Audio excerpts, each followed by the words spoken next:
哎，你总算回来了，我等了你好久啊！要不是我够兄弟讲义气，我早就走了。啊！上门啊！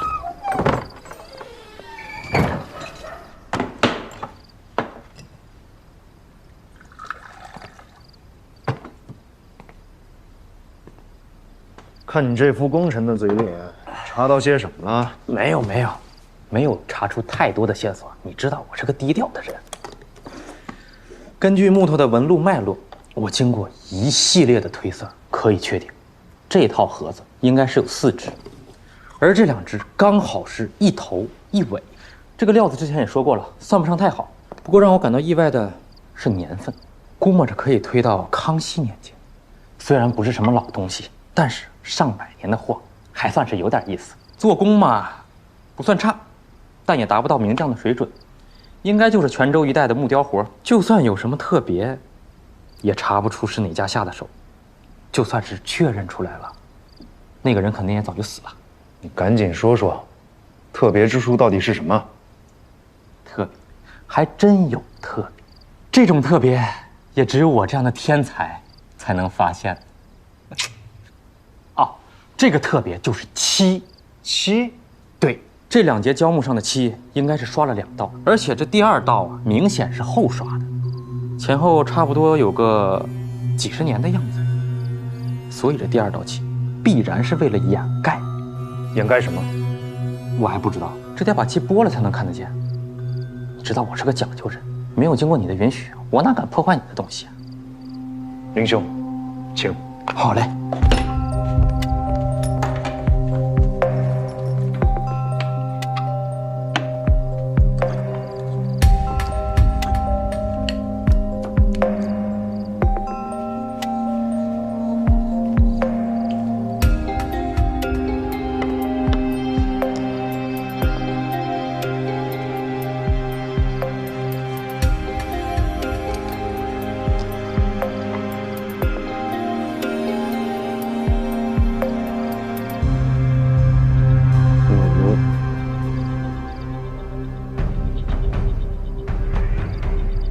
宝写的什么？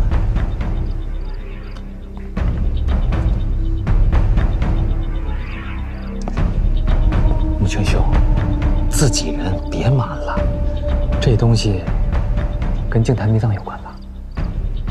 不然你能出1000两的价钱？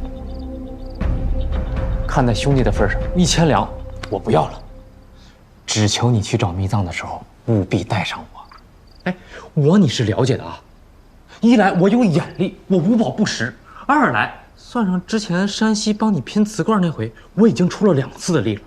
还有啊，如果不是我参透了第2道漆的秘密，穆青兄，你哪能看到这几个字啊？虽然这几个字也有点让人摸不到头脑，但是你带着我，我肯定能帮得上忙。你看这一路，关键信息不都是靠我抽丝剥茧吗？只要你答应带着我，我必定竭尽全力追查这套胶木暗盒的来路。那你一定要保密，必须保密，我一个字都不会对外面说出去的。穆青兄，你就放心吧，闷声发大财那是我的优良品格呀。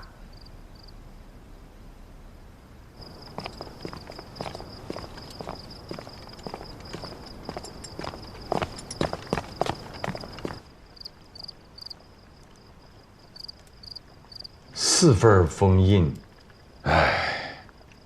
揽出任从游子孝，入门还是旧生涯呀。那这么说，齐亲王他也没有机会弄到了，那这倒是个好消息。大人，属下觉得现在还不到放弃的时候。你觉得还有机会？就算卓不凡手里有1/4的封印，但是他的赢面不会比我们多。也对，但是你好歹先弄到1份啊。这样我们内务府也能立于不败之地呀。虽然如今剩下的封印线索不明，但是我们获取的信息可比以前多多了。我总觉得诸多线索都已浮出水面，只要破其一二就能解开谜局。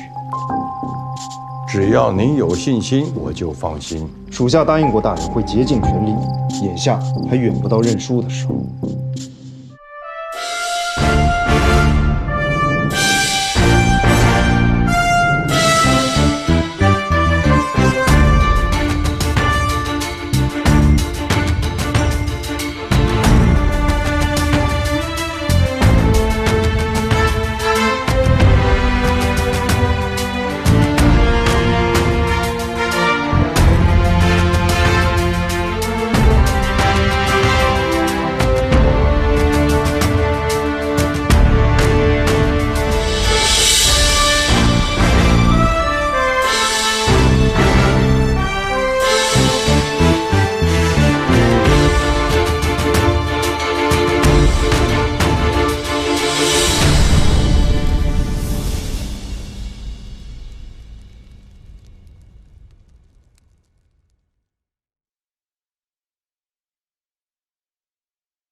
联手追寻禁坛秘藏。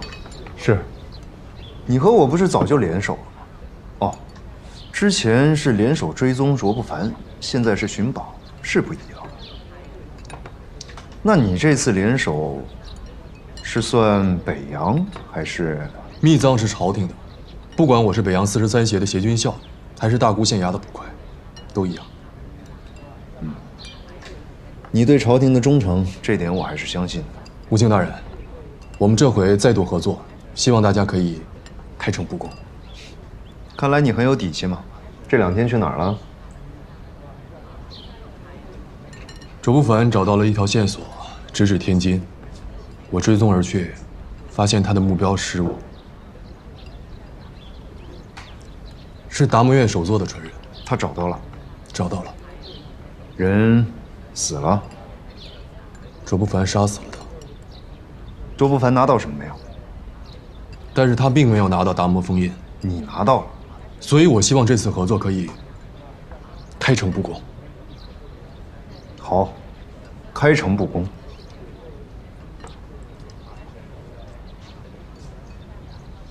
我记得穆庆大人曾经说过，要想开启净坛秘藏，需要的是2份藏宝图。现在看来，需要的可能是3份了。那是之前了，现在我可以笃定，一共需要4份。4份。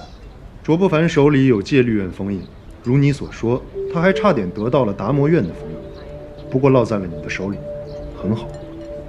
菩提院的封印你是知道的，我知道，进入浮屠寺的人是你。还有1份，毫无线索。毫无线索。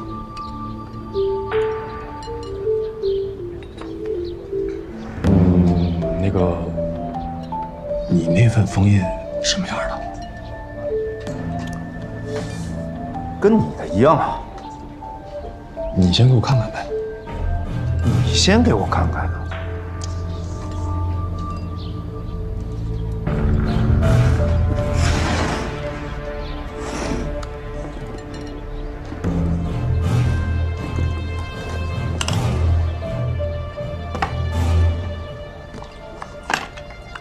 这是什么？这是你不知道？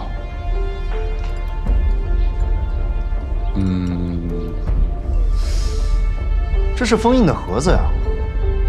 啊，对，你不会没见过吧？我那个……哦，也是，并不是所有封印都放在盒子里。对，短的那一节就是戒律院的封印，就是卓不凡从宫中拿到的；长的是菩提院。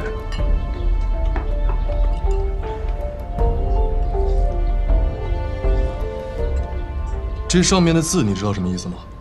不知道，这些字断断续续的，我琢磨了好几天也没弄明白。我还指望着你能拿过来一段盒子，再多凑几个字呢。我知道，你知道？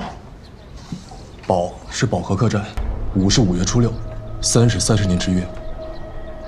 保和客栈5月初630年之约，这30年是从哪儿算的？从哪年算我不知道，不过30年之约约的具体时间我是知道的。辛亥年，也就是今年。你从何得知？达摩首座圆寂前留下了这句话。既然封印的盒子上有，又从南少林传人口中说出，想必这就是众封印传人约见的时间和地点。如果这个约见是30年一次，那么从辛亥年往前推30年，也就是光绪7年；再推30年是咸丰元年；再推30年是嘉庆25年；然后是乾隆56年、乾隆26年，最后是那年，康熙40年，也就是朝廷派兵围剿南少林，连寺庙都焚了的那一年。穆青大人分析的没错，辛亥年是又一个30年之约，5月初6应该是见面的具体时间。这一天，4位南少林的传人应该都会出现。菩提院的传人是不会出现的，不过我可以用这个身份去赴这个30年之约。达摩院的传人已死，但是你拿到了封印，你就有资格跟我一同前去。戒律院传人投靠了朝廷，想必是不会出现了。不过持有戒律封印的卓不凡一定能赶到。那么还剩下一个人，一个我们一无所知的人。第4封印，第4封印。或许到了5月初6，一切都有答案了。保和客栈在哪里？我来找你，我以为你知道呢。我怎么会知道？你是内务府的大人，又是神探，你去查不就知道了？地名都告诉你了，你一定会查得到。好，好，好，我去查。我也会去查的，穆青大人。一旦查到消息，立即互通有无。知道了，开诚布公嘛。开诚布公。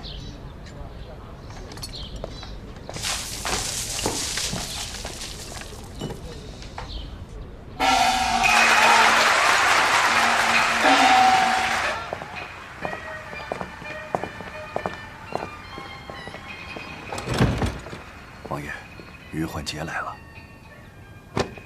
免了，说吧。是，说，怎么说？哎，你这是？回王爷，自从上次得到王爷的教诲之后，焕杰深有感触。王爷就是我人生的明灯，所以回去我就把头剃了，以明志。日后焕杰定会对王爷肝脑涂地，毫无二心。行了，说吧。是，属下，不，奴才和卓不凡在天津一带找了许久，也查了很多。直接说结果。直接说结果。哦，结果是，我们找到了那个老疯子，他身手非常厉害，但最终还是被我们拿下了。一无所获。王爷都知道了。要是你们大获而归，何至于连笑都笑不出来？王爷，奴才愧疚万分啊！那老疯子已经疯了几十年了，在他身上住的地方，我都仔仔细细的搜了好几遍了，确实是什么都没有啊。行了，不过是一件旧事，找不到也是预料之中。你起来吧。卓不凡为何不来复命啊？奴才是竭尽全力的为王爷您办事，所以这一回来，我就马上来偷偷见见您了。卓不凡，他可能还在琢磨吧？可能是想找出个说辞来，才敢面见王爷。说辞？我要说辞有何用啊？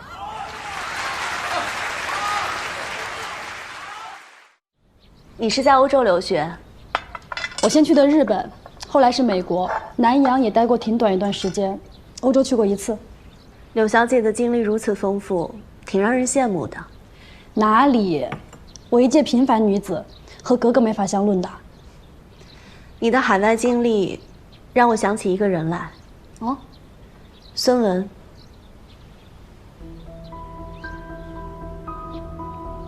这里没有别人，也没什么忌讳。我是王爷的女儿，自然会知道这些人和事。想不到格格还会关心这些。不过我可不是学医的。你也很关心啊，不然怎么知道孙先生是学医的呢？留洋海外嘛，免不了会听到这些。也是。那柳小姐此次回国来，准备做些什么？还没想好。在外许多年，回国还不太习惯，暂未做打算。哦，刚刚柳小姐说自己已经好久没喝过下午茶了，我还以为你已经回国多时了呢。我回国之前在南洋嘛，那里不比欧洲，有喝下午茶习惯的人不多的。也是。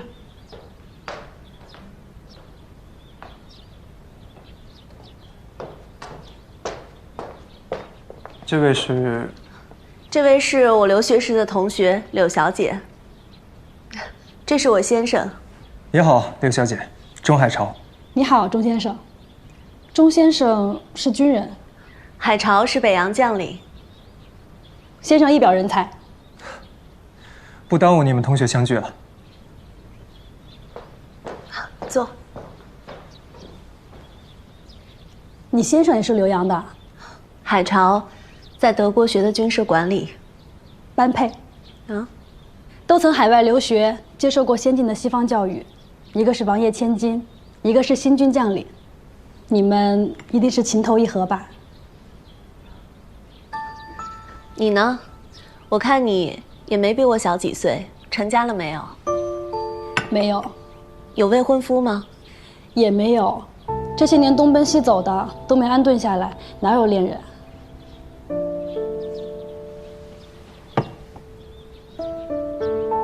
有了恋人，才能安顿下来。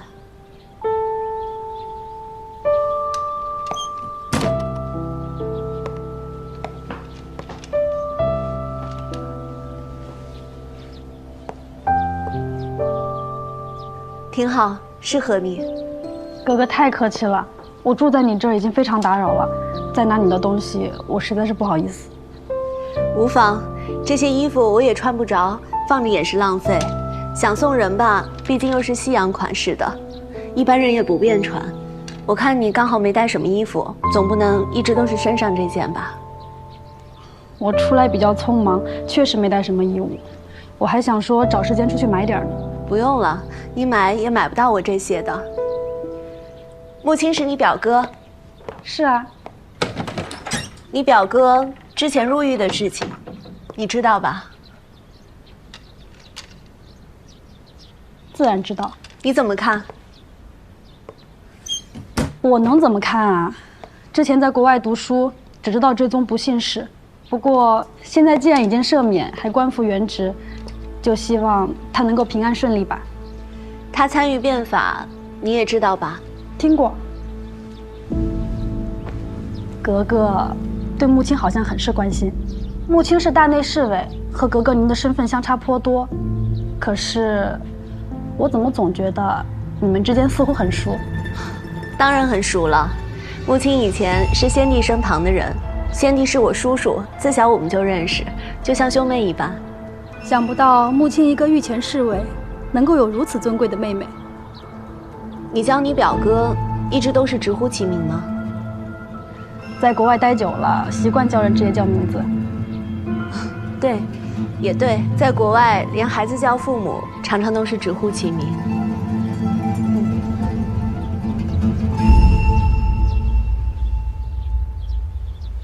格格是困了吧？那我就不打扰了，你休息一会儿。那我让人给你送过去。不用，几件衣服又不重，我自己拿就好了。多谢格格。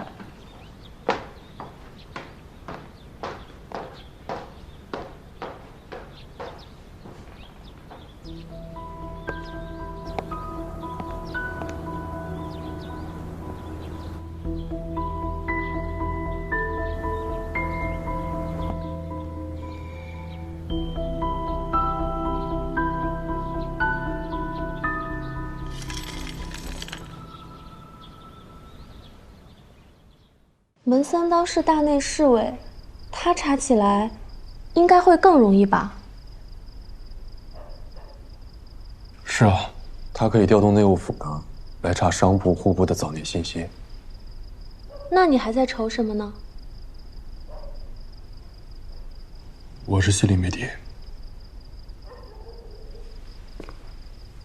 因为我根本就没有达摩封印。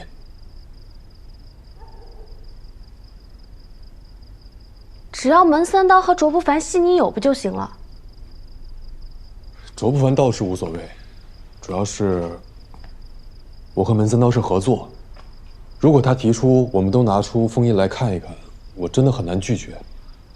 而且，如果穆青大人知道我在骗他，不知道得多气恼。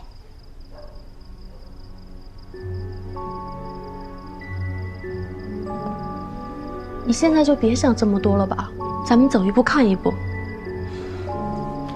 也只能如此了。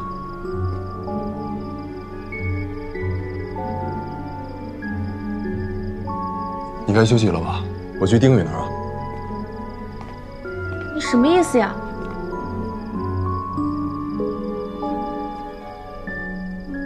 男女，你受也受了，亲也亲了，你现在又想跟我说男女授受不亲？不是，我是说不方便，还是你想不方便？王家洛，老师成你这样，就不是老实人了。那是什么？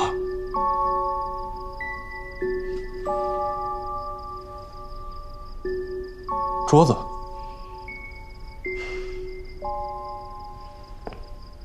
木头。见你还亮着灯，不知是不是跟我一样睡不着？我让人做了甜汤，一起喝一点，聊一会儿，说不定就容易睡了。这么晚了，先生不在吗？他常常要在军营处理公务，所以多半会住在那边，闲下了才会回家。总不回家，你不会不高兴啊？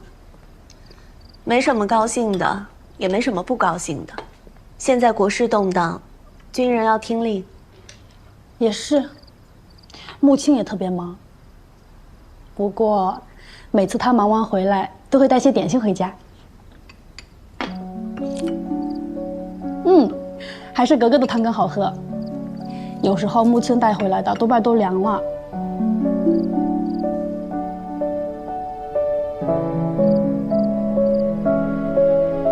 你现在直接告诉我无敌封印是什么，我立刻放了你，不是更省事儿？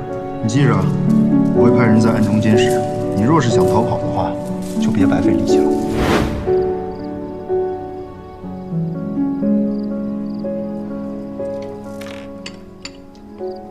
汤羹这些，就得吃热的吗？是啊，凉了还有什么意思？即刻起，查阅自康熙年间所有记录，找一个叫保和客栈的地方。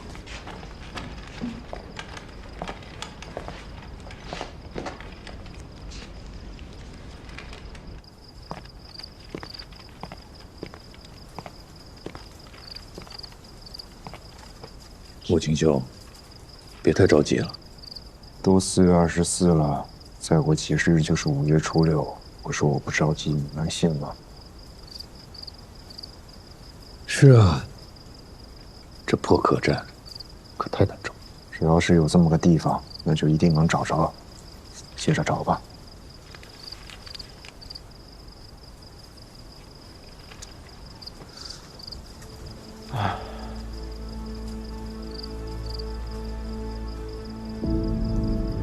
已经是4月25了。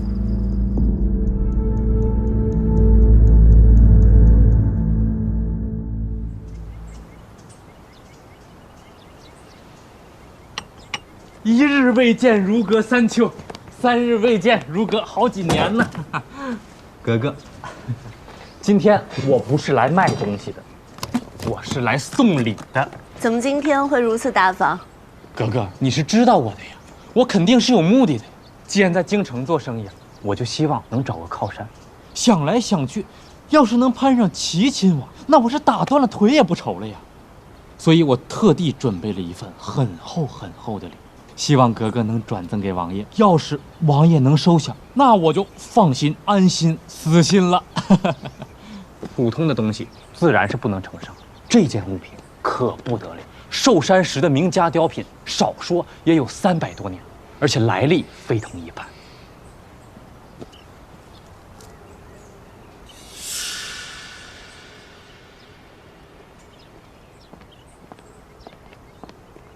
到底是什么人？就是个给格格送货的南洋商人，都是些珠宝首饰什么的。格格说让您也去看看。多谢格格，是真的挺好看的。Lucky 总是带一些好玩的东西。谁？哦，他叫林浩瀚，因为是从南洋来的，总让人叫他 Lucky。不行不行不行，肚子开始痛了。你跟格格说一声，我先不过去了。我休息一下就好了。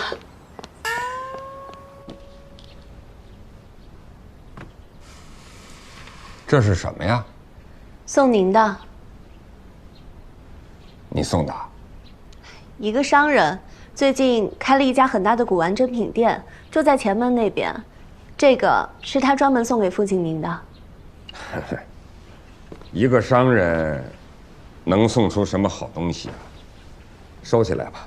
父亲，您好歹也看一眼啊！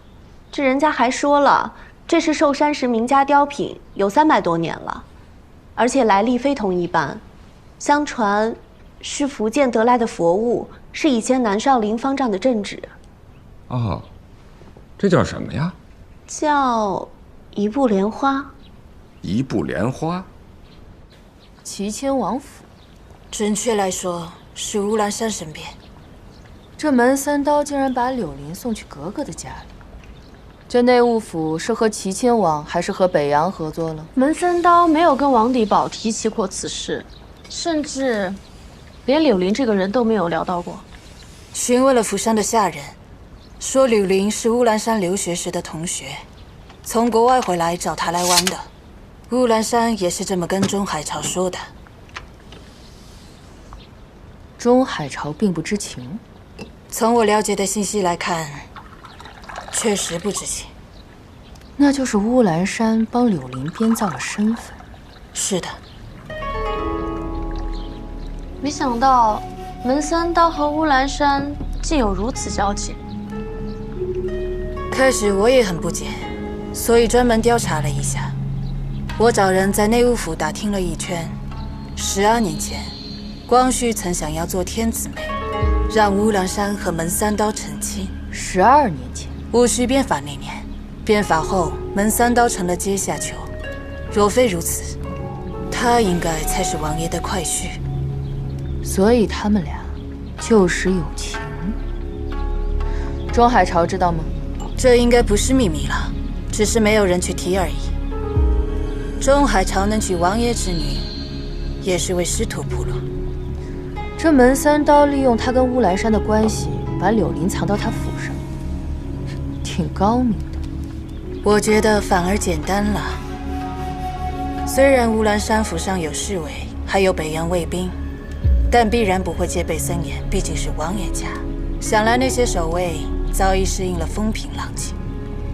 门三刀断不会说出柳林的身份，而乌兰山对外也只说是他同学，所以不会刻意加强防御。或许我们去他府上接人，要比去门三刀家里更容易一些。好，你准备准备，尽快动手。这次你要找一些江湖人士，千万不要暴露。你保持现在的状态就好。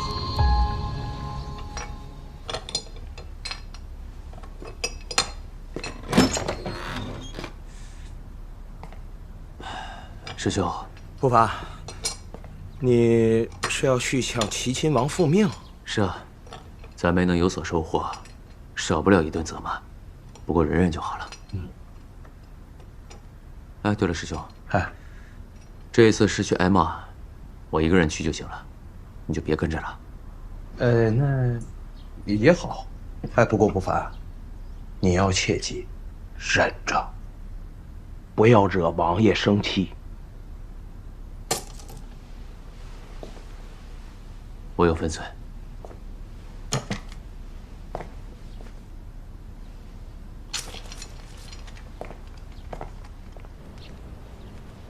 可是他已经等了多时了。让他等着。好，连茶都不用上。是。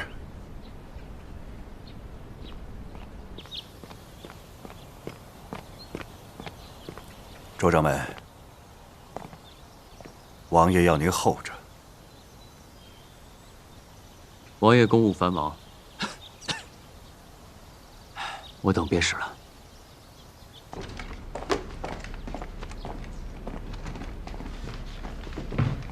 穆青兄，收到个线报，说有人召集了10几个散兵游勇，今晚作审。关我们什么事啊？说招他们的是个女的，那可不是男的就是女的吗？日本那个女的，没人见过，不能确定。不过他们上次绑过人，我怕万一……看来他们已经知道我把人放在王府。哼，胆子不小，敢在王府动手。走吧，葛太兄。换身衣服去他们那边溜溜。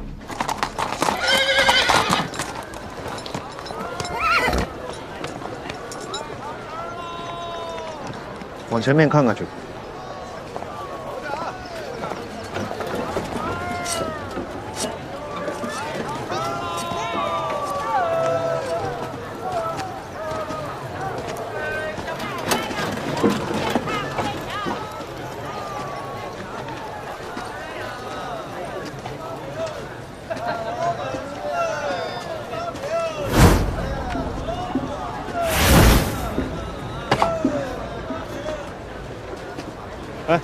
给我来2碗。哎，好嘞。这个地方选得好呀，换成我也选成这个地方。王府的西南角里边就是后厨，守卫少又容易乱。这儿还偏，天黑了就更没什么人了。选得不错。人我也发现了，17个嘛。哦。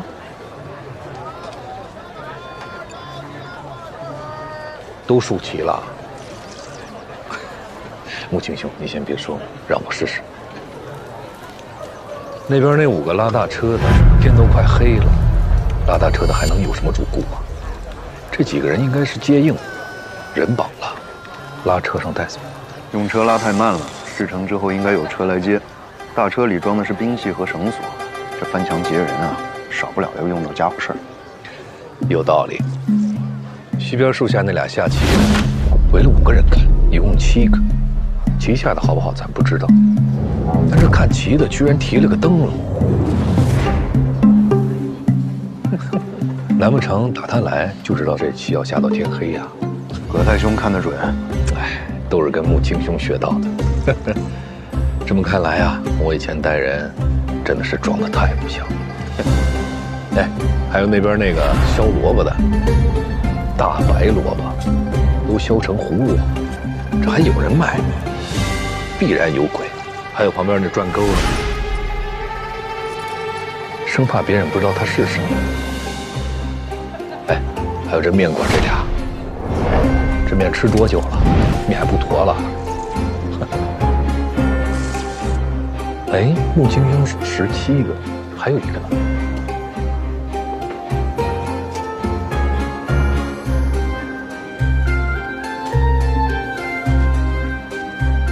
你这个面茶不错，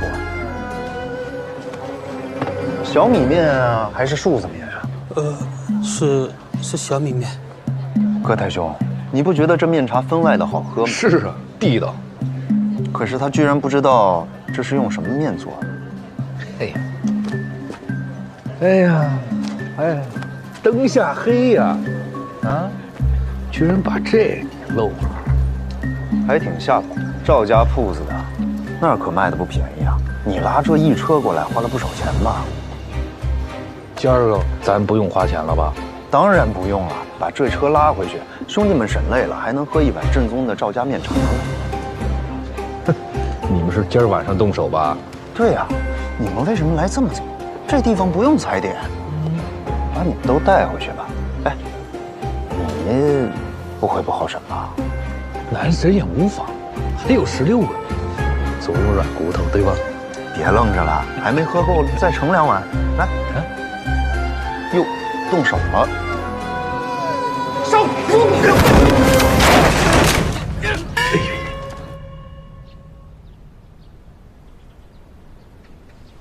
你们昨日就回来了，为何耽搁了1天才来复命啊？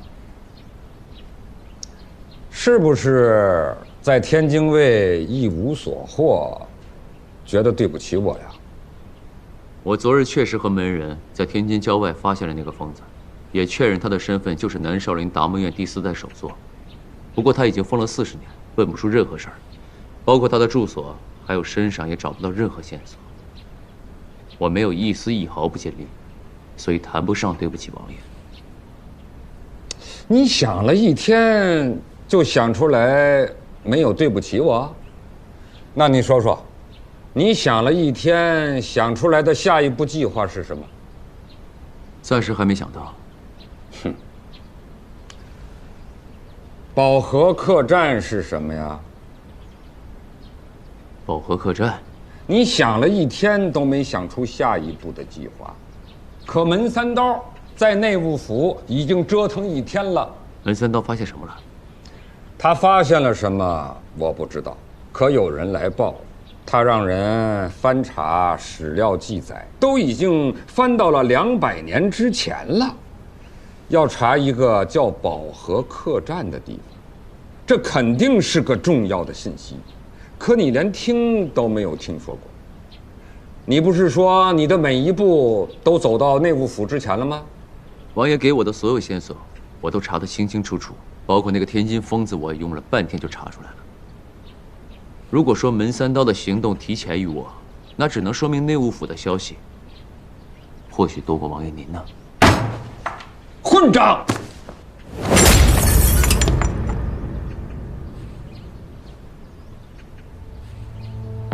那是什么？捡起来！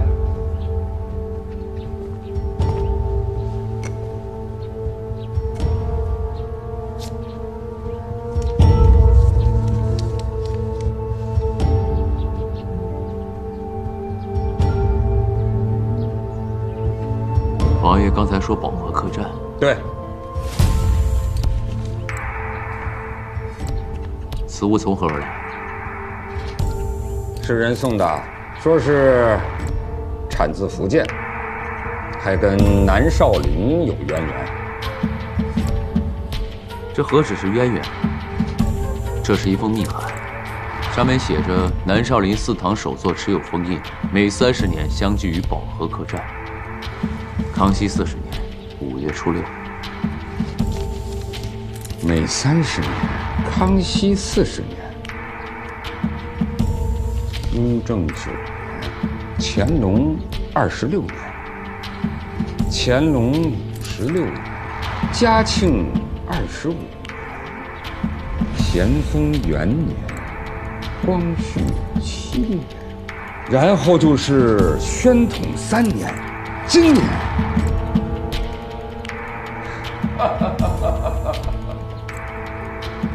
连老天都眷顾我。那看来这个门三刀找保和客栈，就是要赴这30年之约啊。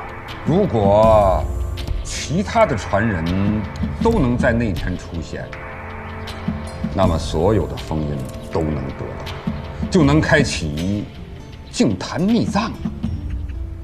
那这还真是天意啊！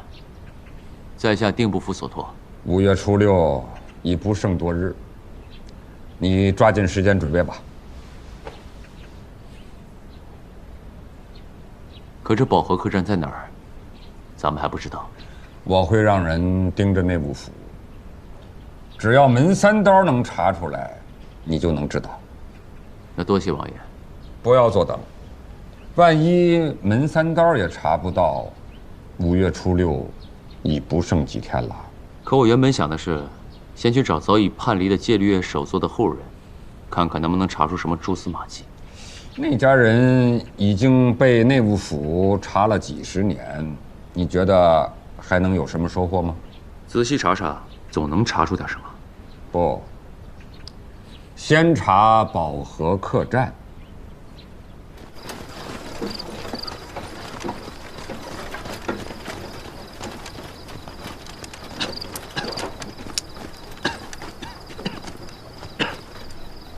穆青兄，今天这运气好啊，还能遇上卓掌门。穆青兄，咱身边没人，要不要？不用，我想试试。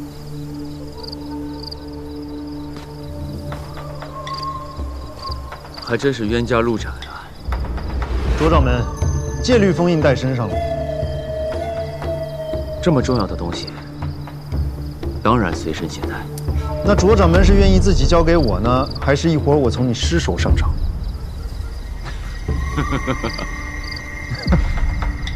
也对，你若是愿束手就擒，那就不会叫不法。出剑。 这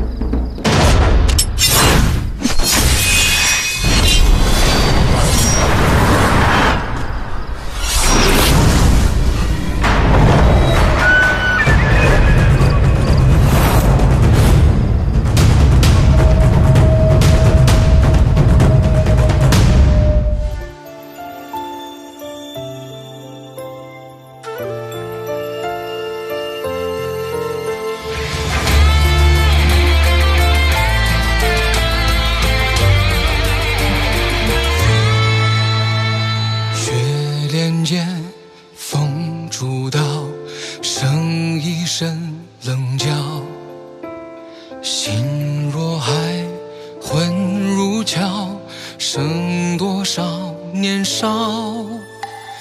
叹一声缘渺遥，曾半生潦倒。江山着谁人笑？莫负年华，莫负今朝。韶华是梦荒凉，干洒热血，写春秋不忘。难酬之中虚妄，心病10年，热血一样。一生一世，草木依旧，人生至何处？因似飞红雪，逆风穿苦暑寒，夏虫也不可与冰一场。韶华是梦荒凉，干洒热血，写春秋不忘。难酬之中虚妄，心